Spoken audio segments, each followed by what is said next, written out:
Listen here, you see, this following podcast contains spoilers for The Absent-Minded Professor, you see? Which is Flubber, you see? It's the original Flubber, you see? You have been warned, you see?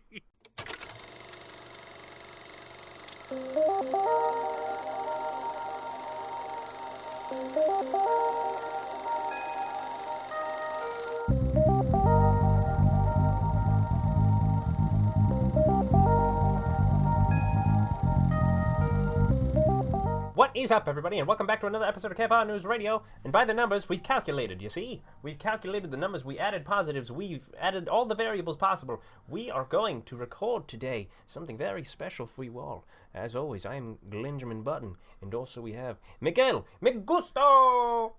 I almost said, hello. You see?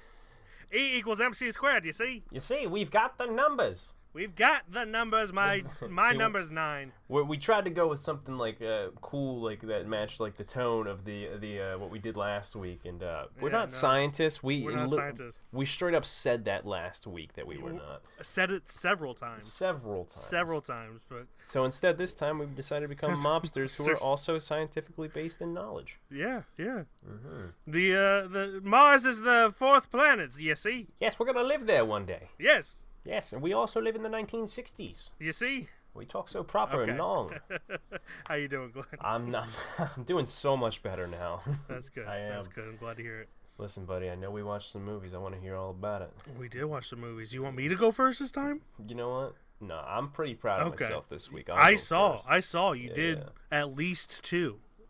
For sure, at least 2. Mm-hmm. I have been cranking them out the last 3 or 4 days. Because I got to catch up. I've been slacking very hard, and I apologize for that. I got to catch up to all these 2020 movies. So I decided, why not start out with all these 2020 movies, then starting out with one that came out in 2021, and that was Zack Snyder's Justice League. Mm-hmm. I don't want to get too far into this. Honestly, I got a bad taste in my mouth from the trailer reaction we did, and I don't want to hurt anybody's feelings going into it. So I'm just going to say it was far better than what we got originally by Joss Whedon, and but it didn't very far stretch itself away from it as much as I was hoping. But it was still very, very much better version of what that originally was, because Snyder got to do so much of what he wanted and what his vision was before he had to step away, or there was so much missing before he had to step away, and then that came out, and then we got what we got. And, oh my God, so much better. Moving on from that, I got. Before you move on, I was actually worried about you because you were texting me like updates. Oh yeah, but you stopped at the 2-hour mark. I didn't want to spam you with too much during the whole thing. I spam you when I watch movies. And also, I was hanging out with the boys. So we were kind of just watching it and shooting shit. But yeah, I mean, it is better for sure. And I did survive, which is even better. Yeah. But after that, I watched Ma Rainey's Black Bottom, which was an excellent film. It was basically Chadwick Boseman's last real role, or like full role, I'm assuming, before he actually passed away. Yeah, I believe it's hit the final release too, unless they have like some footage of him that they're going to use in like a Black Panther 2 or whatever, but I don't think that's gonna happen. I think they're gonna I don't either, but they're gonna honor him by not doing that. But yeah, it's a really good film. Chadwick really gives it to us here. Such a strong performance. I was a little bit worried that because of what's the word, posthumous, posthumous, because he died. I thought people were gonna overhype it, but he actually was really good in this. Oh, absolutely. And Viola Davis, obviously, stunner as well. Yeah. So it was a really good movie for sure. After that, I watched Pieces of a Woman. It's got Vanessa Kirby, Shia LaBeouf, a bunch of other people in there. You've talked about it already, I believe. That first 30 minutes, man, it had me. I was ready for what was coming after that.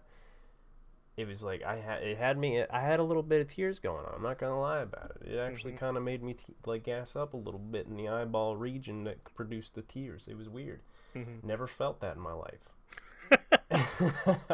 And then it just was slow and steady downhill from there. Yeah. It didn't get terribly boring, but it did not live up to that first 30 minutes of basically where it was all one shot, and you get this relationship,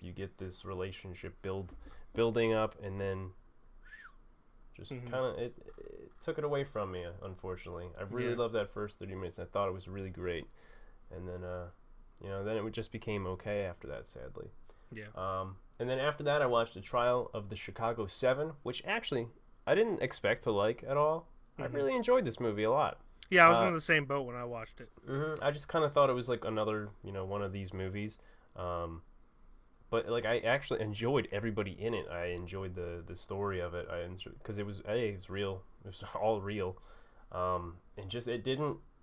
I wasn't really like distracted with anything else either. Like I had my eyes glued to the TV, which isn't normal. So it was really cool. I really enjoyed that. And also seeing Sacha Baron Cohen in something that's not really like Borat or comedy-esque is like really cool. Even though he is kind of like a comedic guy in this movie, but not in like the satire or anything like that. Yeah, it's kind of like when he pops up in Sweeney Todd. Like he's really good in Sweeney Todd, but he's you're used to seeing him play like these outlandish characters trying to get politicians caught with their hand down their pants, literally, and so it was really cool to see him, and everybody else was great in it. After that, I watched Another Round with Mads Mikkelsen and Thomas Vinterberg, who made the one that's coming not in my head right now. The Hunt. The Hunt. Thank you, Jesus. Yeah. I was gonna say Good Will Hunting. I'm like, that's very wrong, Glenn. That is very wrong. That's Gus Van Sant. Yeah. I love this movie a lot. It's a good movie. I didn't really know too much about it, but I know obviously Moss, and it was like a movie after The Hunt. Those two duos, and there was a couple other people. What is it? Thomas Bo Larson as well. Yeah, he's the one that plays his best friend in both. Yeah. And the funny thing about this movie, Another Round, is that like when you first hear what their plan is, I don't know if there's a single person in the audience that's just like, that sounds like a good idea. Yeah. Everyone is like, you go into that knowing that what they're doing is a giant mistake. Oh yeah. But it keeps you along for the ride, and it keeps you interested the whole time. Yeah, this is one I like this like duo of Moss and Thomas Vinterberg. Yeah. And I honestly hope they keep going, because they do give great movies out so far that they've been doing together. And everybody else involved, not just those two, but still. A tragic yet like inspiring tale about the making of Another Round. Thomas Vinterberg's daughter, who was 19, actually was set to be one of the students in the film, but died in a car accident 4 days into filming it. Oh no. So obviously, with the grieving that he had to do, the fact that he was able to finish this film is incredible. And he said that making this, completing the film, like helped keep him sane. I can imagine. Kind of gave him a project to work on for his daughter, rather than just like wallowing in. Not that there's anything wrong with wallowing in your grief, but like that he had the gusto to still go on. Exactly. Was really cool to hear. It really just kind of makes this film that much more interesting, because it is really a celebration of life in a way. Like, yes, what they're doing is essentially making them alcoholics. Yeah. But it's the sole purpose of trying to get better instead of living the daily drag that they've been doing. Exactly, yeah. And it's a beautiful film, and I'm really excited that he got nominated for Best Director as well. Yeah, man, I did love the movie. It was fantastic. But anything Moss is in, I'll eat up. Oh, yeah. Just like if Kurt Russell was in it, too. Same thing.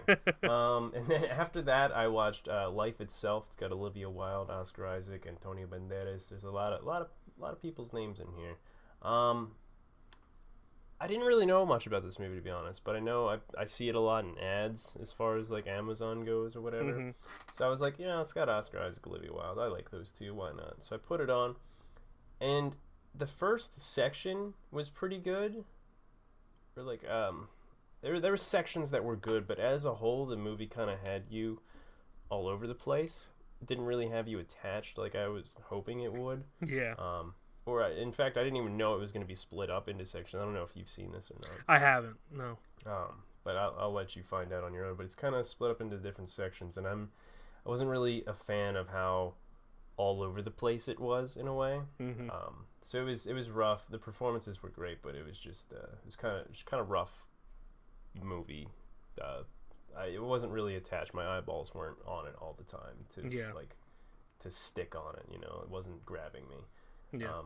But overall, it was fine. And last but not least, besides our movie, I watched Promising Young Woman with Carey Mulligan and Bo Burnham and a bunch of other people. Absolutely fantastic movie. 100% agree. 100% agree. Dear Lord. It's one of the best movies of the year. Obviously, it's nominated for Best Picture. Yeah. It's nominated for Best Director. I believe Best Original Screenplay with Emerald Fennell and also Best Lead Actress, which is Carey Mulligan. John Clark and I saw this in theaters back in January. Actually, the week after our film shoot. Yeah. That was my payment to him, was taking him to the movies. I'm sure he ate it up as well. Oh yeah, he loves it. And it is it's a fantastic film. And yeah, I wasn't expecting to be so attached. Like I was doing some other stuff today, but like I had always like had my eyes on the movie the whole time. Like had me that gripped onto it, and I was loving each and every second of it. Even all the parts with Bo Burnham, because he's fucking great in it. Yeah, he's absolutely fantastic. Like there's definitely elements of his personality in it, but it's like it's him toned back and an actual normal person that you believe to be a pediatrician. And then when he gets confronted about the video, it's like spoilers. I didn't say. I just said a video. I didn't say much. You're right. When he gets confronted about a video, that's when you see total kick in. He's doing fantastic. Obviously, Carey Mulligan is killing it in this movie. You just don't expect it from Bo Burnham. Yeah, you just don't expect it from Bo. Carey Mulligan has proven herself. Bo Burnham has proven himself as a director, but I did not know his acting chops were that deep, and it was great to see. As much as you got to see was that Mike Birbiglia movie, or Biglia movie. Birbiglia? Yeah, thank you. What was that? Don't Think Twice? Yes. Okay, I don't... He's kind of like a back, like, in the back comedian. Okay, who pops in every now and then. Yeah, that's what... but yeah, I mean, directing 8th Grade, he definitely has the talent for filmmaking. It's just cool to see him on the acting side. But yeah, other than that, that's all I've seen, other than the last one that we'll talk about. Yeah. Mike, I watched 7 movies this week, 2 rewatches. The first one is Coming to America, the sequel to Coming to America. Honestly, yes, it's not the same as the first one. Yes, it's PG-13 and not rated R, but I enjoyed it. Yeah, it's my roommates were just watching it the other day. I have no intention of watching it, but like it's obviously it's not the first. I think the reason that it is PG-13 instead of R, and it could have been a studio call to try to garner more money, but I feel like it's mainly because Eddie Murphy has matured in a way. Like the first film, I don't want to say is misogynistic, but the entire thing is about him finding the love of his life, and sex is also thrown in there. Not for his character, but he has these naked servants and everything, and it's again, like, I don't want to use the word misogynistic, but like that's the only word that comes to mind. But this one definitely showed a maturity. One of his daughters actually plays his daughter in the film, and it's just. It's I think it's less different, but it's good. Yeah, I think we've noticed down the path so far that we're not going to get the same Eddie Murphy that we had 20, 30 years ago. And honestly, it's for the better. Like I feel like he was stuck in a rut of the films that succeeded in the early 2000s, late 90s for him. And he's finally just kind of been like, you know what, I'm going to make what I want to make. Yeah, it's nice to see him come back for doing some of his different things that he's been doing lately. And with like Dolomite Is My Name, yes, that's rated R, but that's also a different film than Coming to America. I feel like Coming to America, the sequel, he wanted to make for more generations than just 21 or 17 and older. Yeah, he wanted to make it for younger people as well.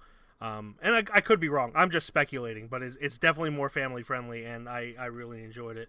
Mm-hmm. But it's also kind of dirty in its points. It's not like, Disney. It's not Disneyfied. It's just more universal.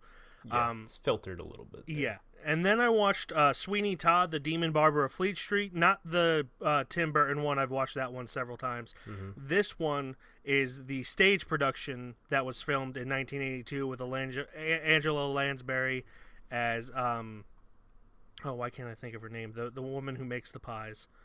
Oh God, I cannot weigh in. I've never watched a play or the movies. Mrs. Lovett. And it's also got George Hearn as Sweeney Todd. I don't know who he is, but he's Sweeney Todd, so I might as well throw his name out there. But yeah, it's the stage production. It's incredible. Sweeney Todd's like one of my favorite plays, so I love it. I love that. Then I watched The Courier with Benedict Cumberbatch, where he plays a British salesman turned spy for the UK. Oh yeah, this movie. Yeah, it's pretty good. It's a really good spy film. It's probably not as fast paced as a lot of people would want it, but it is. What I liked most about it is that it shows that the way to becoming allies is a general respect for people's cultures. Mm-hmm. Like there's this scene, and I'm not going to say any more than this. There's a scene where his Russian friend, who's kind of the person that initiated the information coming from the USSR, so he's not a bad guy. They're friends. They go to see Swan Lake at the opera or the ballet, and just you could just see in their eyes that this is like a huge moment where it's like the first time that he's experiencing Russian culture, and it's this huge, beautiful scene where he kind of just sees it and just an emotional moment. It's just that respect for cultures, even though their countries, that's definitely a big piece of their culture as well. Yeah, exactly. And it kind of shows that like while governments might hate each other, it's never about the people. And if things were about the people would probably get along much more than governments will let them. So yeah, it's a great movie. I highly suggest it. All right. Then I watched The Absent-Minded Professor. We'll get to that in a minute. I rewatched Sound of Metal because it's such a great fucking movie. It really is. And I can't remember who mentioned it. Someone mentioned it. And that is the reason I rewatched it. I legitimately can't remember who mentioned it. And I was like, you know what? I'm going to rewatch that right now. So I rewatched it. And it's great. I highly suggest Sound of Metal. It's my favorite film of last year. Yep, it is. It is a fantastic movie for sure. Then I watched Night of the Kings, which is a movie from the Ivory Coast, or just Ivory Coast. I don't know if it's the Ivory Coast or just Ivory Coast, but it's a West African country. It is nominated for Best International Film at the Independent Spirit Awards, not the Oscars. So that's the main reason I watched it. Mm-hmm. It's beautifully shot. It's essentially this film about this kid that gets arrested and thrown in jail, and it's this kind of like this anarchy type jail where the prisoners run the jail and the guards are just doing their best to survive. Yeah. And so the leader of the prison selects him to be the storyteller on the night of the red moon. Mm-hmm. And it's this whole thing. I don't want to say too much without giving it away, but it is. It very sounds complicated. Yeah, well, complicated to tell. Yeah, it's very it's a beautifully shot film. So at the very least, you're gonna get something that looks gorgeous when you watch it. Okay. So yeah, I suggest Night of the Kings as well. Then I rewatched Jumanji because watching the original Flubber made me miss Robin Williams. Absolutely. And also while watching The Absent-Minded Professor, I realized that I only have Jumanji on VHS and I should get it on Blu-ray. So I got it on Blu-ray and then I watched it. You beautiful bastard. It holds up, honestly. Like, yeah, it's a kid's movie. Oh yeah, for sure. It's not like a mind-blowing film, but as a kid's movie, it holds up, and I really enjoy it. Kind of been a little more sentimental with the movies I loved as a kid, and for obvious reasons. and we'll probably show my son them when he comes. You know, right out of the womb. Just show him just Jumanji. like, all right, kid, strap in. You're not gonna remember this, but watch this. But you will. Yeah. But yeah, that's all I watched this week. Before we get into the Absent-Minded Professor, I hear you got some news. I do got some little bit of itty bitty news. All right. These kind of both coincide together. So I'll just spout them both out. One, Black Widow and Cruella kind of have their release dates open and about. So they're both, I think, both maybe keywords, maybe. Don't quote me. Kind of quote me. Okay, so Black Widow and Cruella are coming out. We finally got it. They're coming out on theaters like Disney wanted for so goddamn long. But also at the same time, they're coming out on Disney Plus. So all this time they've been holding out. They're going to be releasing it on Disney Plus anyway. So I don't know exactly what that was about, but here that is. So hey, they're finally doing it. They're dropping that movie finally. And speaking of the movies, hey, Regal finally let out some news March 23rd that they will finally be opening April 2nd, limited theater opening. I don't know exactly how many will be. I know so far none in our area. It's been me and Mike are opening, at least in the immediate area. And they will slowly be opening more and more when it comes to April the 16th, and then slowly on and on after that. And this is the part that I was saying coinciding together, because Regal has also, Regal and Cineworld have also done a deal with Warner Brothers where they're going to get exclusivity to show Warner Brother movies before I think any other chain. Well, that makes sense because no other chain wants to show their movies. Yeah, so they're going to get like a 45-day window before I think they end up posting their movies onto HBO Max. Oh, I wonder how HBO Max feels about that.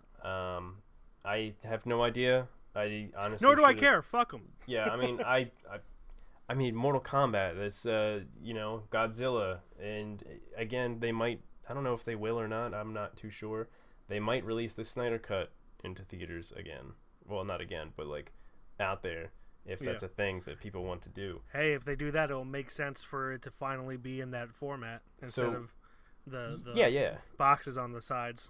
Yeah, that's another thing I would. Only love a to get ghost into story can do that. Yeah, it was not fun for me specifically. Yeah. But anyway, it would be great to see all those movies absolutely on the big screen. I'd rather not see them at home if I had the choice. So at least we get that. Regals are opening back up. Your boy's finally going to have his job back here soon after basically a year, and then going back to work for a month and a half, and then another half a year. Not only are you getting your job back, I'm going to have a second reason to go to the movies, and that's to see my precious baby boy, Glenjamin Button. That's right, and I can call you Papa Hicks when that happens. Yeah. Not figuratively. Papa Hicks is my father. Yes, Papa Hicks. I don't feel comfortable calling you Daddy Hicks. You can call me Daddy Hicks. I don't care. I always did. I always did. I just only didn't in the want bedroom. But I would like to say we got that news. That's big news. That's big news for everybody. Movie theaters are coming back. I know AMC's been around for a little bit, but Regal's finally coming back out. Yeah. And be patient. They will return. Yep. Hopefully we can stay open instead of. I doubt they're going to reclose after this. But yeah, they're going to make everyone who said that theaters are dead look stupid. Yes, they're probably not going to do as well as they did before. Yeah. But you know what? They're not dead. Dead means gone. Yep. They're not going to go the way of Blockbuster. Yeah. Because they provide something different. Absolutely. There's no reason for them to go away, and there never will be. So, that's all the news I got. All right. Anything on your end, or is it just... I had something, but then I forgot it, and I don't have, a link, so fuck it. Right. Fuck it. Let's get into the Disney film after saying fuck it, The Absent-Minded Professor.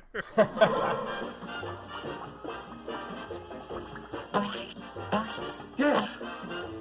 Yes, Johnny. We've got him. Flopper. Betsy, you've got to let me explain what happened. Haven't you caused Miss Carlyle enough embarrassment? Now, look, Come you on, stay out of this. Betsy, it's a sort of wedding present. We dubbed the Floppers. The absent-minded professor. A college professor invents an anti-gravity substance which a corrupt businessman wants for himself. Oh, yes, it is. Directed by Robert Stevenson, written by Bill Walsh and Samuel W. Taylor. It is starring Fred McMurray, Nancy Olson, Keenan Wynn, and Tommy Kirk. And it is Flubber! Before Flubber was popular enough to be just the title. Yep, it is the OG Flubber. Yeah, I mean, the sequel of this is called The Son of Flubber. So, obviously, after this film, the word Flubber garnered some traction. But yeah, this is a movie. This is a movie, indeed. From the 1960s. Absolutely having no thought at all or knowledge that this movie even existed. I knew recently that it existed, but like for a long time, I didn't know that Flubber wasn't the original Flubber.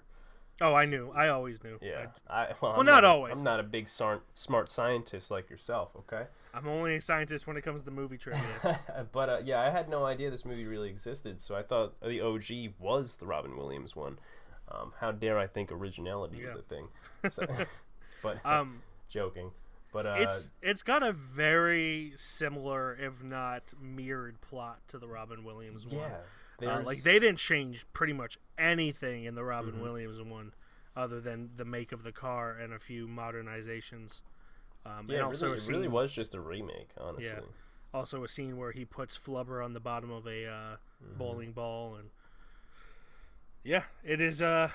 It's a fun film. You know, it's a 60s Disney movie. They weren't trying to wow anyone at that point. They're just trying to make a fun family film and succeeded, really. Kind of, I don't know. I feel like the absent-mindedness worked better with Robin Williams than it did Fred McMurray. Yeah. Granted, other than Double Indemnity, I don't really know Fred McMurray for much. So that could just be my familiarization with. Yeah, I think because we've had so much experience with Robin and how expressive and fun and crazy he is on film, I think it definitely worked for him better for sure. Also, he's legitimately, like, he's a great actor, but he was a comedian first. Yeah. And Fred McMurray, I mean, he was like the go-to noir guy. Yeah. With like The Apartment and The Cane Mutiny, Double Indemnity. He's in a lot of black and white noir films, so it's not like he was a comedian turned. Well, he might have been. I honestly don't know, but more people know him for his noir films. Yeah. I mean, if you think about it without comparing the two, I think he did pretty well. Yeah. I'm not trying to knock him, but just having seen Flubber first, that element was definitely missing for me. Yeah, for sure. Like, there's definitely a lot that the two have in common. Like, literally almost a lot. Instead of a robot, this guy has a dog. What is it? Weebo was the robot's name in Flubber. Or something. Doesn't like he that? also have a dog in Flubber? He might have a dog. I honestly don't remember. But I'm pulling it up now. But. Yeah, absolutely. So I'll just speak about it a little bit. They have a lot of little changes. Definitely around the halfway mark, it definitely changes a lot from the way Flubber went compared to this. I think there definitely wasn't a lot of government stuff involved in Flubber. This one with them legitimately saying that all Congress people should die. Yeah. And which in 2021 that was like, ew. Yeah. it was kind of a funny joke at the same time. Yeah. So like in this one, halfway mark, Flubber started to deviate from the absent-minded professor, which I think in that respect, I think it was definitely better for that, like in the way they were making Flubber. I mean, this was fine. I mean, if you're making this breakthrough scientific experiment, it makes sense that the government is involved in everything and that they're trying to get their hands on this. But it still was playing in this like goofy way that this businessman is trying to get a hold of it for himself to become rich. Yeah. There's a lot of elements in the back half of this that were just so goofy and all happening at once. But I think the first half was so much fun, and just how it was building up, and then the second half was just just really goofy, and there was a lot happening, and it just kind of all became went off the rails a bit. Yeah, it went off the rails big time. Not in a bad way. Like yeah, not in a bad. It was fun, but it definitely deviated away from how it like the momentum of the first half in a way. Now I remember Robin Williams putting flubber tacks on the bottom of the basketball shoes. Did they jump as high in that one, or is it just kind of like? I think he also had that spray stuff, didn't he too? Yeah, I can't remember. I'd have to rewatch it. But I think they jump like 12 feet in the air. Like I think in both movies. Yeah. I think at one point the one dude jumps all the way from the other court to the other side of the court. I don't even remember. And that's kind of where like it becomes, not in a bad way, but like it becomes over the top in like a funny kind of way where it's just so ridiculous. All these people are just like, oh, they're just jumping really high. Yeah. Like if you saw that in real life, you'd just be like, "What the fuck is going on here?" Yeah, like these people are jumping like 10 feet or like at least like 3 feet above these really tall dudes' heads. Yeah, like 7-foot men they're just jumping over their heads. Like the guy's like, "I don't see a problem. Do you? There's nothing in the rule book," and which is there's also nothing in the rule book about them. Yeah, which jumping. is also a line in the Robin Williams flubber, which is funny too. Oh yeah. I cannot find evidence of a dog in Flubber, so I could. I think there is, but like I have no idea. I know Weebo was a thing, and I know Flubber had a personality in that, and that is something I do want to touch on as well. What I liked about this is that Flubber wasn't given this whole personality or anything. Flubber it wasn't was just sentient. Literally a scientific experiment, and that was like in the Robin Williams one, it becomes like sentient, and I think there's a dance number. Oh yeah, huge dance number. Yeah, and then this is just a substance that makes bouncing happen. And it's bouncing and hovering and such. Yeah, and I definitely. I like that, but I also remember, I feel like the sentientness of Flubber makes it more kid friendly. Yeah, like little kid friendly, not like 12-year-old, but like 5 or 6-year-old. That would probably. It was goofy factor. As hell. It was hilarious. Oh yeah, it was. But like obviously for me at least, growing up after that, it was like, all right, that Flubber having that crazy personality and being a sentient thing was kind of ridiculous. Yeah. So watching this, it was nice that he created something, and it didn't start shaking its fat ass all over the place. Remember Disney movie, Glenn? It was all over the place. thick. So it was cool that it was an experiment, and that it became this substance, and that he was trying to come from something from it. Obviously, in Robin Williams, I mean, it makes a little kind of more sense that definitely that it went the way it did. I think the best part about this movie is that nothing horrendous happens to the dog. Yeah, that is very nice. The dogs just chill the whole time. He got a little scared from time to time. He got a little scared, but some dogs are skittish. But for being in a flying Ford Model T, yeah, it was a pretty chill dog. I can't. How many times do you think Model T was said in this movie? At least 37 times. Easy peasy. The villain of this, Alonzo P. Hawk, who's like the businessman that's trying to steal it. I thought he was really good, but his son was kind of hilarious to me. Like, to me, his son was the comedic relief. Yeah. Biff, not to be confused with Biff Tannen from Back to the Future. He was like this dumb kid that the professor had flunked or to make him not be able to play in the basketball game.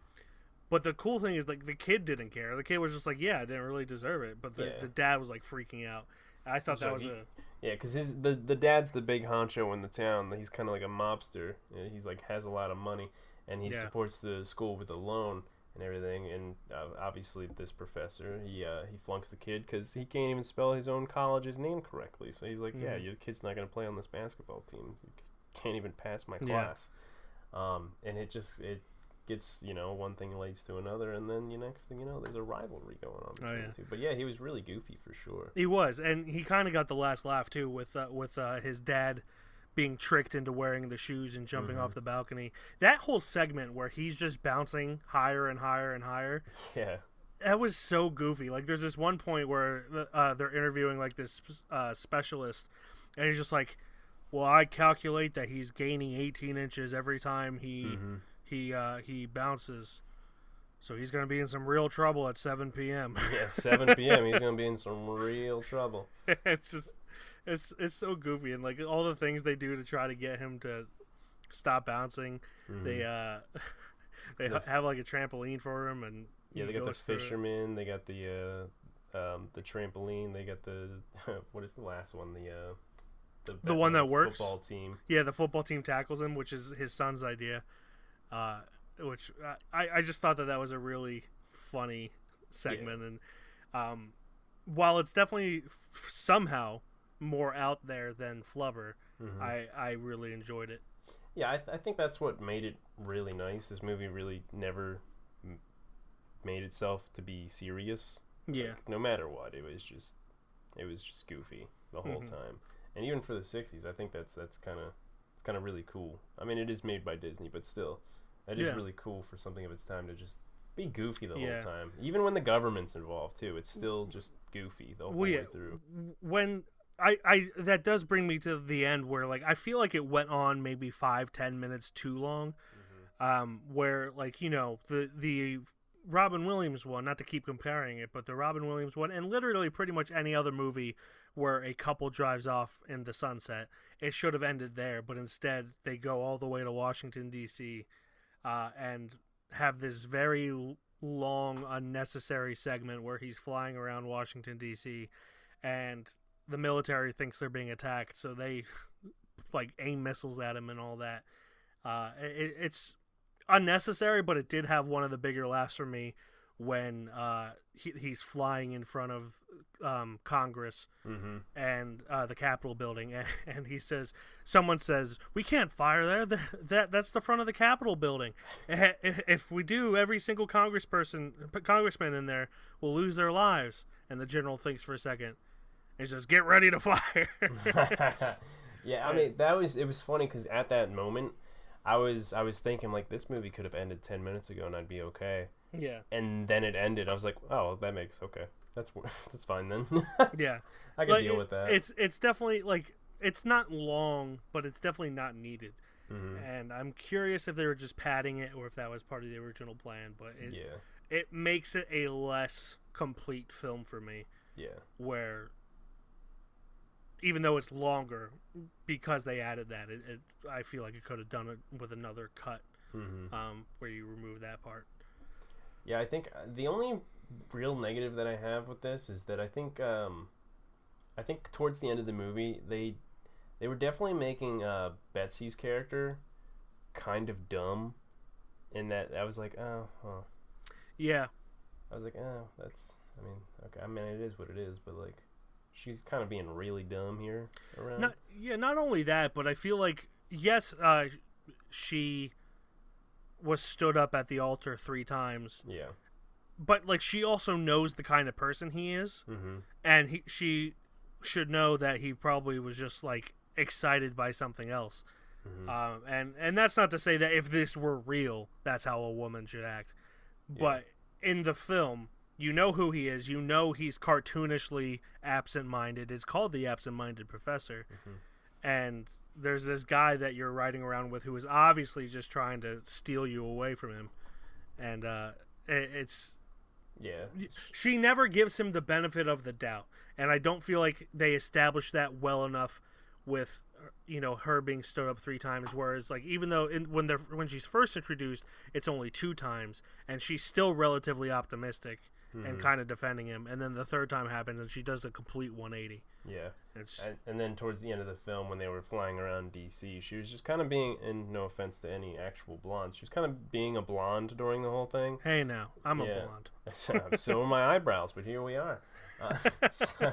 It was just like the things that she would say, and then in the professor would just kind of look at her and be like, Yeah, I remember her saying something. I mean, other than that, I think that movie was a lot of fun, and Nancy Olsen was actually in Flubber as well, which is is a really cool fact. She was like a secretary in nice. buildings, so it was nice to see a little cameo, you know, going back to Flubber. I don't know if she was in The Son of Flubber or whatever, but it was nice to see her go. You know, back to Flubber, a nice little cameo. She is in The Son of Flubber. Oh, well, so. Good. That should never stop. That's pretty cool. Yeah. But yeah, I mean, other than that, I mean, I don't really have too much to talk about, to be honest. Yeah, me neither. So that brings us to the judgment for the absent-minded professor. As always, it needs to be a mutual, understand it. What's the Unanimous? Unanimous. Why can't I think of words I don't lately? know. You came up with that for us too. I know. It needs to be a unanimous decision for us to put it on the shelf. Does it become a shelf boy like the likes of Apostle and The Handmaiden? Glenjamin Button, what is your verdict? I really wouldn't be against putting this on the shelf, to be honest with you. If we did like a double feature, like double pack, and put it on with like Flubber and Absent-Minded Professor, I think that would be pretty cool. But we're not doing Flubber right now. We're doing the Absent-Minded Professor. I wouldn't be against putting it on. You know, I think it was fun.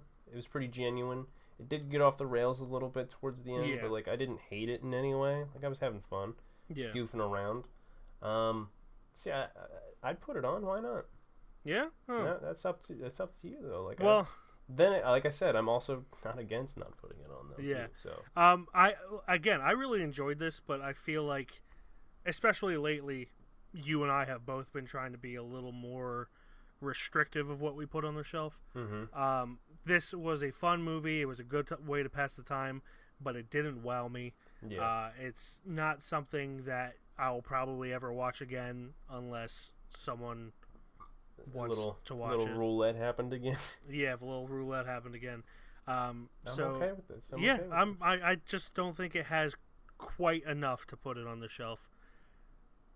But I kind of feel bad about it. But I'm also not going to change my mind. Like I said, if it was part of a double pack or something, like a little VHS tapes like together, I'd be very cool with that. Just slam, bada bing, bada boom, double pack, Flubber and Absent-Minded Professor.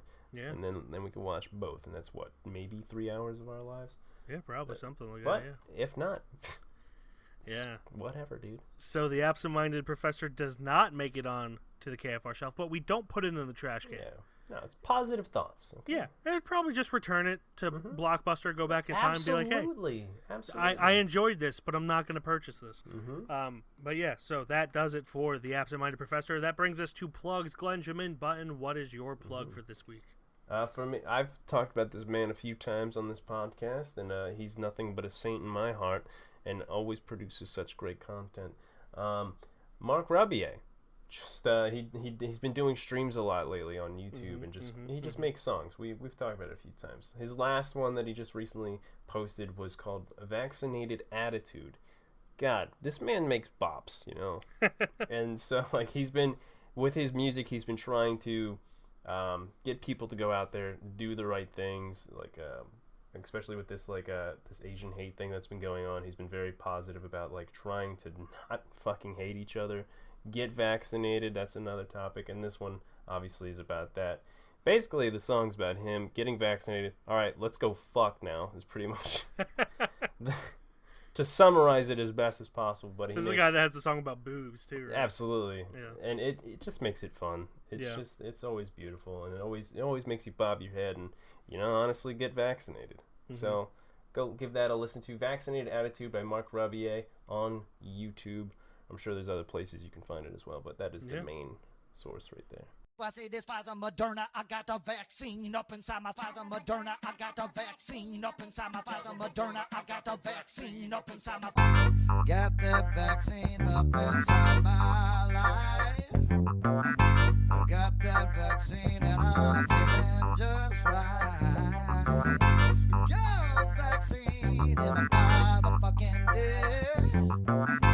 Got that vaccine, and I'm gonna suck you clear. I got the vaccine, Moderna, I got the vaccine up inside my body, Moderna, I got the vaccine. I got that motherfucking vaccine, Moderna, I got the vaccine up inside my body, Moderna, I got the vaccine up inside my body, Moderna, I got the vaccine up inside my body, Moderna, I got the vaccine up inside my body, Moderna, I got the vaccine up inside my body, Moderna, I got the vaccine. All right. Well, my plug for this week is a British show that is available on Amazon Prime. It is based on a play called The Play Goes Wrong. And for those of you who don't know, that is a play that has been on the West End. It's been on Broadway. It's been in Australia. It's kind of traveled the world. English speaking. It's been doing pretty right by the sounds of it. Yeah. And so it's essentially the concept of this play is that it's a play but the play goes wrong, obviously, in the title. So it's like there's a story, but then there's a overlying story of these inexperienced theater people just doing everything completely wrong in the play. It's fucking hilarious. They turned it into a show for BBC called the Goes Wrong Show, which is kind of a weird title, but like I get it. It's got one season on Amazon Prime. It is 6 episodes where it is 6 different plays that they do that go wrong. You can also sign up for the Broadway channel on Amazon, or just do the free trial, and they have Peter Pan Goes Wrong and A Christmas Carol Goes Wrong. Oh, so they do a whole bunch of plays, not just okay. Yeah, and but the 6 that are in the show are original, not based on any other plays. Yeah. They pretend that they're based on other plays, but they're not. Yeah. They have one where they always start the show with a little hint about what's gonna go wrong. Like in one, excuse me, in the first one they say, like, hey, this is we found out that this is running a little short, so we added a lot of adjectives. And like they call the hotel like this big, scary, beautiful blue old hotel, and just keep adding adjectives to words, and it's really funny. They have another one where the builders of the set got dimensions wrong, and it is a courtroom set that is done in centimeters instead of inches, so they try to shove everyone into this very small courtroom set. That's so goofy. And then they have another one where the builders got it wrong again and built some of the sets upside down and some of the sets at a 90-degree angle. It sounds like it would be Alice in Wonderland or something. Yeah, so those ones are available on Amazon. The only ones that you would have to get an upgrade for is for Peter Pan and A Christmas Carol. It's worth it, especially if you just do the free trial for those. But the Goes Wrong Show on Amazon Prime, it's hilarious. It's a good time. Give it a watch. Merry Christmas and welcome to Play of the Week.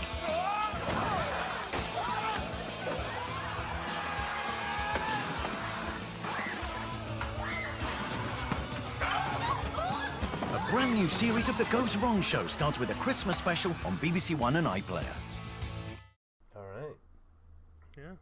So that does it for our plugs for this week. Next week, we don't have an assignment for next week, Glenn. No, sir. You and I are going to do a little something different. Next week is our 99th episode, and thusly the following week is our 100th episode. So next week, we are going to announce our nominations for the very first Stony Awards. Stony. I really am going to get flagged for that, for copyright infringement. Well, it's okay. So next week, we are going to be announcing those, what has been nominated, and then the following week, we're going to announce what has won. So yeah. Look at us. Watch whatever movie you want to this week and find out what we thought about 2020. Just as a heads up, our rules for qualifying for the Stonies is that it had to be available for us to watch, either in theaters or online, not festivals not included because they're harder to get to, between January 1st, 2020 and December 31st, 2020. So what that means is Nomadland, Minari, Saint Maud, those are all not qualifying for this one, but they qualify for next year. So we always got them next year. Don't worry, we got them next year.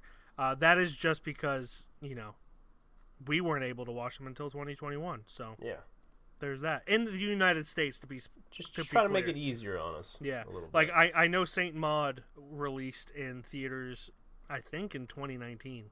So that one's really old, but it was not released here until recently. So just tune in for that. Our nominations will come out. That may or may not be a short episode. It might be a super long one. Who knows? We'll see. We'll find out. And then the following week, we're going to do the announcements. But as always, you can check out our website, www.keystonefilmreview.com. On Instagram, we are Keystone_Film_Review. Twitter, Keystone_Film. Facebook, Keystone Film Review. YouTube, Keystone Film Review. And on Letterboxd, I am Mike, KFR. And if the variables are correct, I am Glenn, KFR. I'm not even going to try. Until next week. That will do until next week when we discuss our nominations for the Stonies. Cheerio. Good day, mate.